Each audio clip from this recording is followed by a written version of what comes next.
BSP के national coordinator Akash Anand ji की जनसभा में बीएसपी के 8 लोकसभा क्षेत्र के प्रत्याशी मंच पर मौजूद हैं और उनमें से एक डॉक्टर उमेश सिंह जी बीएसपी के गाजीपुर के उम्मीदवार हैं।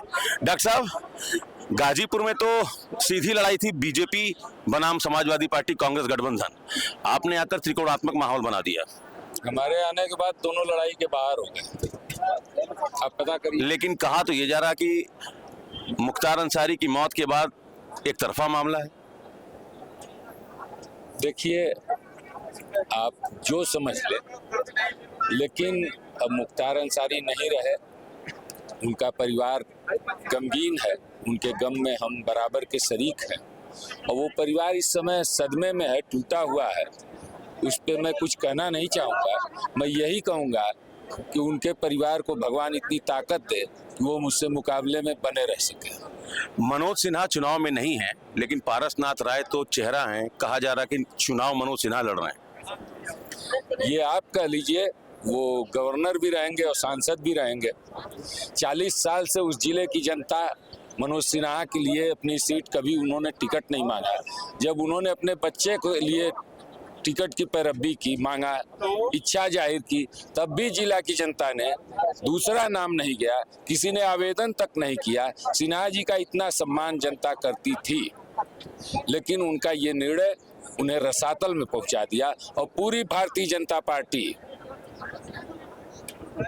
जिस दिन प्रत्याशी का टिकट घोषित हुआ, उस दिन से बहुजन समाज पार्टी की तरफ देखने लगी कि बहुजन समाज पार्टी किसको प्रत्याशी लाती है। और जिस दिन से सुश्री बहन मायावती ने मुझे प्रत्याशी बनाया, सिर्फ बसपा के काडर में ही नहीं, भारतीय जनता पार्टी का काडर, समाजवादी पार्टी का काडर, सुभासपा का काडर, कांग्रेस का काडर, सभी दलों के काडर में हर्ष की लहर फैल गई है। लोगों को ये लग रहा है कि एक पढ़ा लिखा छात्र नेता लोगों के बीच में, जिसने पिछला 3 दशक संघर्षों में बिताया है, शिक्षा और रोजगार के सवाल पे, सुरक्षा और स्वास्थ्य के सवाल पे, प्रदेश और देश भर के छात्र नेताओं को एकजुट करने का सवाल का काम किया है। डॉक्टर साहब, आज कांग्रेस के प्रत्याशी बनारस से प्रदेश अध्यक्ष अजय राय जी की कॉन्फ्रेंस थी। उन्होंने कहा कि मुझे डर है कि मेरा पर्चा खारिज न करा दिया जाए। ऐसा माहौल बन रहा है क्या? आप लोगों को भी ऐसा कुछ लग रहा है क्या?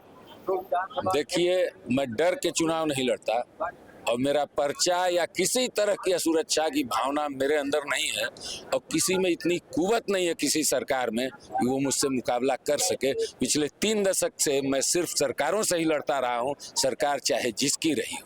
ये बताइए कि आप बार बार कहते हैं असल माफिया, नकल माफिया, ये दोनों तरफ माफिया कैसे हो गए भाई? देखिए, एक शिक्षा जगत का माफिया है, जराइम की दुनिया का माफिया है, तो दोनों माफिया। पारसनाथ राय को तो लोग बता रहे स्वच्छ छवि के नेता है। देखिए, पारसनाथ राय को जब मैंने शिक्षा माफिया घोषित किया, उसके बाद समाजवादी पार्टी के प्रत्याशी ने भी उनकी जन्म कुंडली निकाल के रख दी और बता दिया कि ये जो सेंटर बांटने का काम होता था, प्रदेशों ही नहीं अन्य देश से भी छात्र बुलाए जाते थे, नकल का बड़ा कारोबार होता था, मोटी फीस लेके पास फेल कराया जाता था। ये रसूख होने के कारण, मनोज सिन्हा तक पहुंच होने के कारण ऐसा संभव हो पाता था। वो राजनीति के क्षेत्र में नहीं थे, इसलिए ये सब बातें छुपी थी, दबी थी। और मेरा एक मित्र जो कभी बनारस का मेयर लड़ा था पिछली बार, एक बार उसकी बात, चुनाव हार जाने के बाद हम लोग साथ बैठे थे तमाम बनारस के छात्र नेता, उसने कहा कि मित्र, अगर तुम अपने पुराने पापों का प्रायश्चित करना चाहते हो और कोई पाप जो तुम्हें ढूंढने से न मिल पाता हो, जिसके प्रायश्चित छूटा जा रहा हो, तो तुम किसी छोटे बड़े चुनाव का पर्चा भर दो, जनता तुम्हारी कुंडली तुम्हारे समक्ष रख देगी। और पूरे प्रत्याशी गाजीपुर के दोनों दलों के लगे हैं और मेरी कुंडली में कुछ खोज नहीं पा रहे हैं। आखिरी सवाल, आखिरी सवाल, राजपूत नाराज हैं, ये परसेप्शन पश्चिम में बनाया गया आप ही लोग के द्वारा, पूरब में भी क्या ये परसेप्शन बनाया जाएगा कि राजपूत बीजेपी से नाराज हैं? देखिए, 2014 में भारतीय जनता पार्टी ने 21 राजपूतों को टिकट दिया था, उसमें 18 जीते थे। 2019 के चुनाव में 17 राजपूतों को टिकट दिया था और 15 जीते थे। और 2024 के चुनाव में मात्र 10 राजपूतों को टिकट दिया गया है। इसलिए राजपूतों में भयानक आक्रोश है स्टेब्लिश राजपूतों का टिकट काट दिया गया है, जनरल वीके सिंह का टिकट काट दिया गया है, जिन्होंने कि तमाम जितने भी देश विदेश में जितने भी रेस्क्यू ऑपरेशंस चले थे उन्होंने बड़ी मेहनत से उसको वो किया था। वो हम लोगों के आंदोलन के साथ ही रहे थे और एक जो भी उन्होंने कार्य किया ईमानदारी से, दृढ़ता से, मजबूती से किया।